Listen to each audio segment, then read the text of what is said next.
Hey folks, Jim Thomas here, Fitness Management and Consulting, and welcome to our channel today. I appreciate you being here. Welcome back to all of our subscribers. It's great to have you. And if you're new to the channel, if you're finding us for that very first time, welcome. It's good to have you as well. Please subscribe. Consider hitting that like button. Consider becoming a member. And to learn more about me, learn more about my company, be sure to check out those links below. And one of the things I would point you to is check out the link, I think it's one of the first ones, for the free email newsletter to stay up to date on new trends and what's going on and information that can help you grow and develop your business. And then also the social media links, choose the platform of your choice, follow us, stay in touch with us for additional information on how to grow and develop your business as well. And so with that said, let's get into our topic here today, and it's the 5 hardest parts of being a gym manager. The 5 hardest parts for being a gym manager. And boy, there's a lot of moving parts, okay? And we could probably expand this list, pretty deep. But these are things that kind of come to mind that we don't always think about, when we first take the job. We just, hey, how to get more sales, how to train people, and things of that nature. So 5 hardest parts. Let's go ahead and get into it. So number 1 is firing an underperforming employee. It's firing somebody, firing someone who's not getting the job done. The thing is, we still love the person, right? We hope, but it's the performance, that we're not too fond of. And so the first thing I would comment on here in this is make sure they see it coming. This should not be a surprise to them. We should have had numerous conversations about performance and what's expected and how do you keep your job. And even to the point that when they were hired, there's performance standards that you talk about that they need to meet in order to stay here. But, firing an underperforming employee, make sure they see it coming. This should not be a surprise, okay, if we're doing it right. Now, here's one of the things, too, I get asked, frequently, how do we know when to fire somebody, okay? And the way I like to look at this is what our job is to give 100% of our efforts to make somebody as good as they can be. And the second that we feel we can't do that, that's when it's time to let them go. I mean, do them a favor, do yourself a favor, and let them go. Okay, but it's our job to give 100%, because I know I've had folks in the past that were just, they had, attitude, challenges, issues, show up late, you name it, and it got to the point where, can I really continue to give 100% to this person? That's how you know. Okay, I've had other folks that have really struggled, but I really liked them. I liked their character. I liked how they went about things, and I was still willing to hang in there and give that 100%. So a lot of times this comes back to us too. But when firing an underperforming employee, let's make sure that they know it's coming if they're not hitting certain numbers. This should not be a surprise. And when you talk to them, it's not about them, the person. Them, the person we still love. Okay, it's the performance. It's based on the numbers. Number 2 of the 5 hardest parts of being a gym manager, supporting a grieving employee. Supporting a grieving employee. And this is a challenging one. And I will tell you what was said to me. Okay, I was working in a gym and I had someone close that had passed away, and the owner, who eventually became my business partner, or I became his, I guess is a better way to look at it. He simply came up to me. He goes, "Jim, take as much time as you need. Call us when you're ready to come back." And for me, man, those were the greatest words I ever could have heard. And because I took that time, because I did need that time.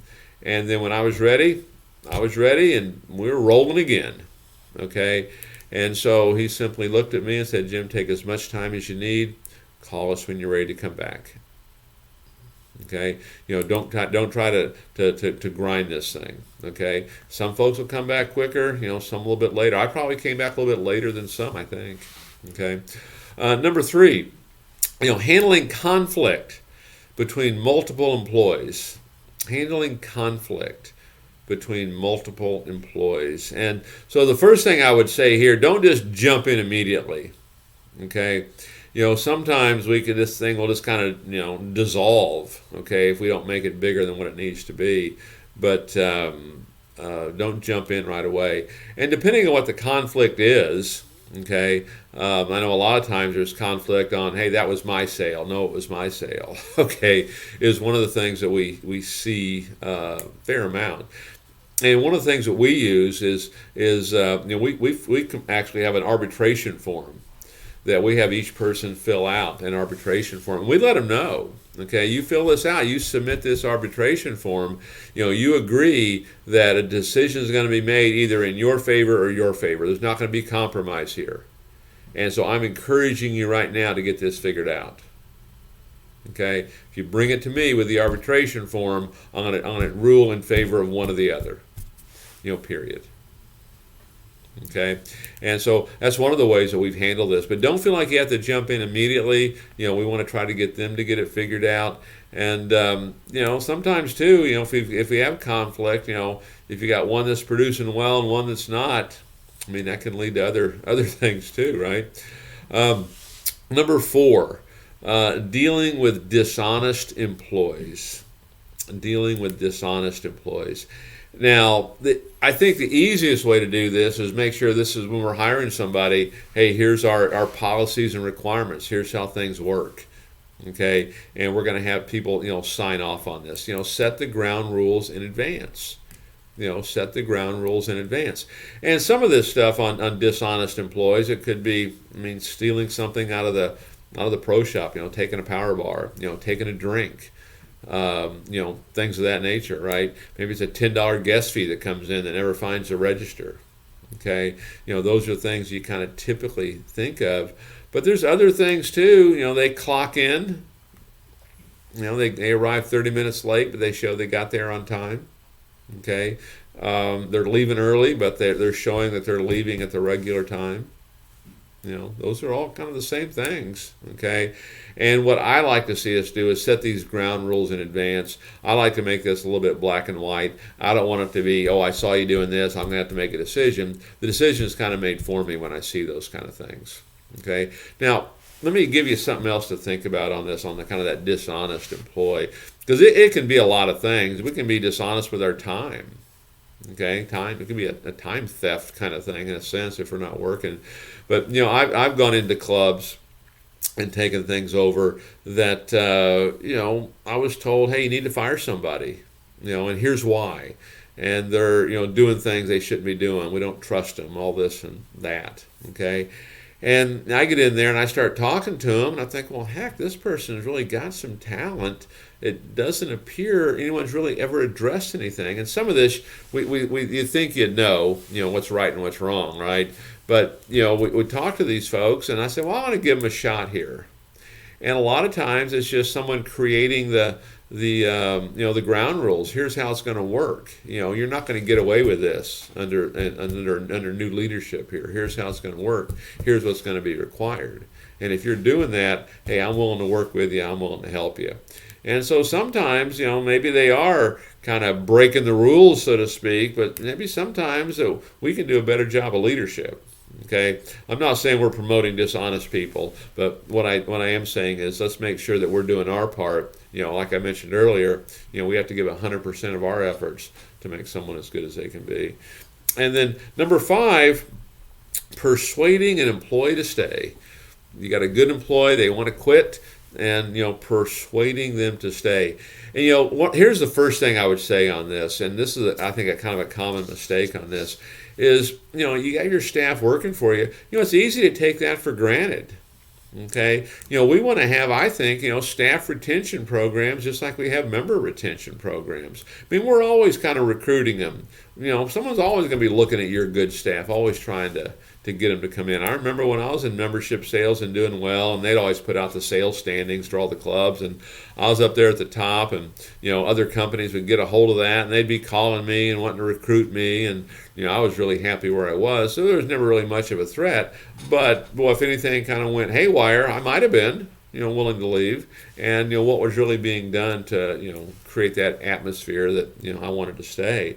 And so persuading an employee to stay, I like to, in advance of that, I want to treat my staff like they're our best customer. And maybe what persuades them to stay. Maybe a little bit of a flex schedule. Maybe they can work at home one day. Maybe there's other opportunities where they can learn more, for advancement. Maybe there's training potential. Okay, there's a lot of things we can do there. But I'll give you one example. We had a guy one time that was pretty good. He wasn't really fulfilling his potential, but you could see that he could do some things, and he was really hard on himself. And he finally came in one day. He goes, "Hey Jim, I'm going to go ahead and give my notice." Okay, I just, I'm not catching on like I should. And I remember looking at him, I said, "Hey, look, that's great, but I'm not accepting your notice, okay? I don't accept your 2-week notice. I'm not giving up on you. I think you can do this. I want you here." He stayed, okay? Ended up staying in the industry for about 10 years and actually did a pretty good job, okay? So it all depends on kind of how we look at this, but what I would like to do is I want to treat my staff like they are my best customers. Okay, we're nurturing, maintaining interest, maintaining desire, keeping this a fun place to be so that they don't want to go anywhere else. And it's not always about money. A lot of times it's about that relationship between that person and their immediate supervisor. So take a look at these, the 5 hardest parts of being a gym manager. Is there anything in there that can, perhaps, benefit you and what you do? If so, hope that works for you. Again, folks, my name is Jim Thomas. My company is Fitness Management and Consulting. If you found the information beneficial today, please, hit that like button. If you've not yet done so, please consider subscribing, consider becoming a member, and then to learn more about me, learn more about my company, and how we can take your business that next level, please check out those links below, and we look forward to seeing you all in that next video.